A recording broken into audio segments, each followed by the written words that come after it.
Belarusian sprinter Krystsina Tsimanouskaya, who left the Olympic Games in Tokyo and seeks asylum in Poland, attends a news conference in Warsaw, Poland August 5, 2021.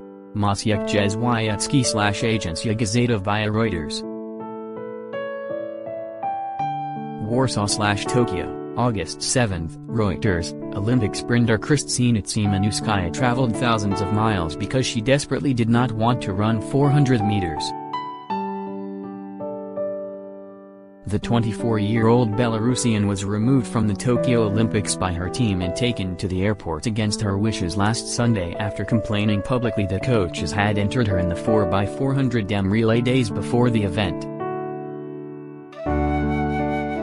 She refused to board the flight home and has since sought refugee status in Poland, fearing for her safety if she returned to Belarus.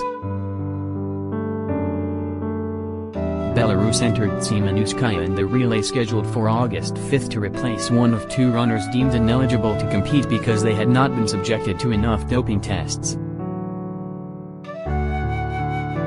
Tsimanouskaya had been set to run the 200 meters on August 2, a day after she was removed from the team. The Belarusian Olympic Committee said she was being sent home on doctor's advice relating to her emotional and psychological state.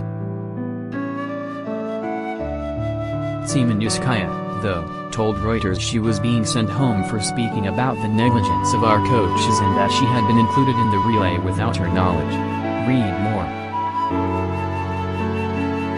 Few athletes who excel at the shorter sprints can add the speed endurance necessary to be competitive over 400 meters, widely regarded as one of the most demanding of all distances. To do it without any preparation would be extraordinarily tough. Some 200 meters runners are more speed and endurance oriented, while some 200 meters runners are more oriented toward short distances, Jamaican head coach Maurice Wilson told Reuters.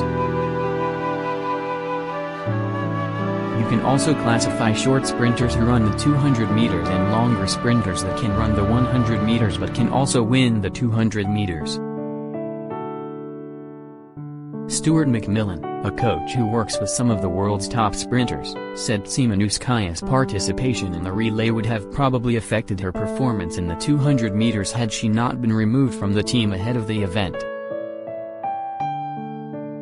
She had a realistic shot at making the semi-final, McMillan told Reuters in an email.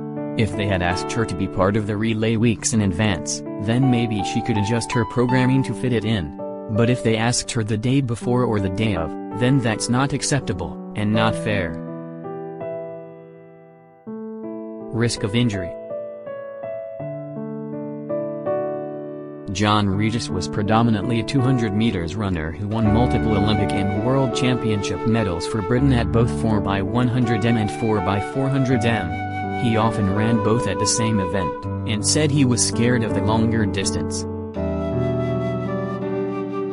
I may have world and European gold medals from running a leg of the 4x400 m, but I think I ran the individual 400 meters about 4 times in my career, he said.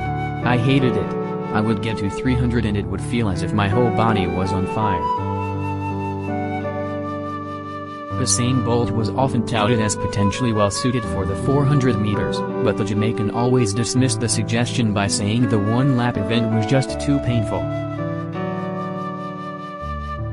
Some athletes have said Tsimanouskaya's objections at having to run the event without having trained for the distance were legitimate.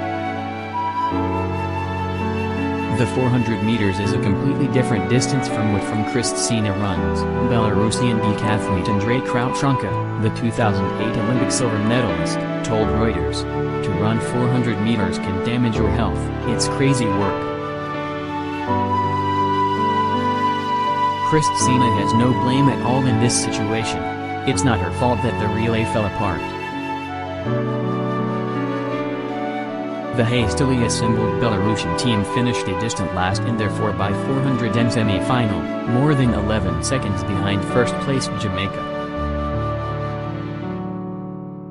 They should have at least warned her in advance, given her the opportunity to prepare, said Alexandra Harasimenia, a former Olympic swimmer who heads the Belarusian Sport Solidarity Foundation, a group that supports athletes jailed or sidelined for their political views.